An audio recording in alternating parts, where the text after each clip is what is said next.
because even without immortality, we are heading in that direction. Even if the lifespan remains as it is, 80 years, every 10 years, you have another big shock. I mean, one of the things many people don't realize about the AI revolution and the automation revolution, they imagine it as some kind of one-time event. We have the big AI revolution in 2025. You have all these truck drivers and taxi drivers and doctors and whatever losing their jobs.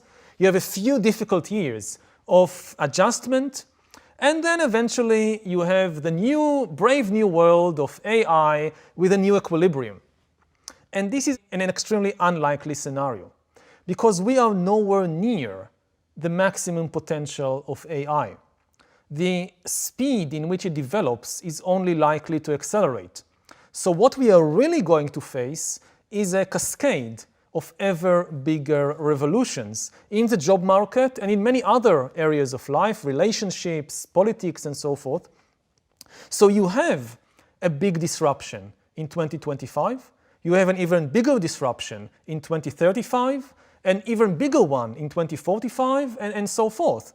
And if you look, say, at the job market, so okay, you were a truck driver and they no longer need you, but there is new demand for yoga teachers.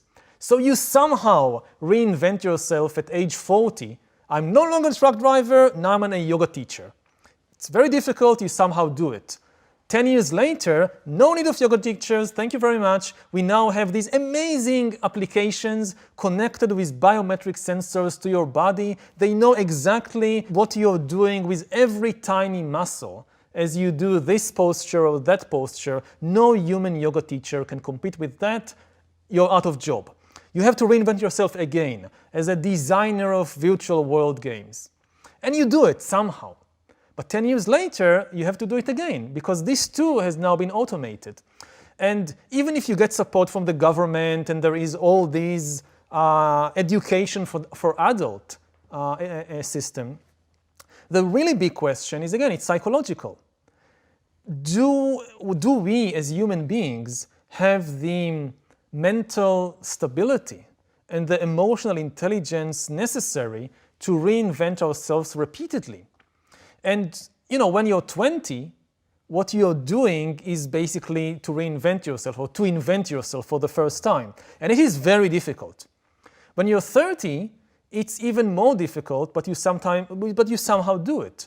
But when you get to be 40, 50, 60, it becomes more and more difficult. You have more to let go of. I've invested so much in building this career, this personality, these skills.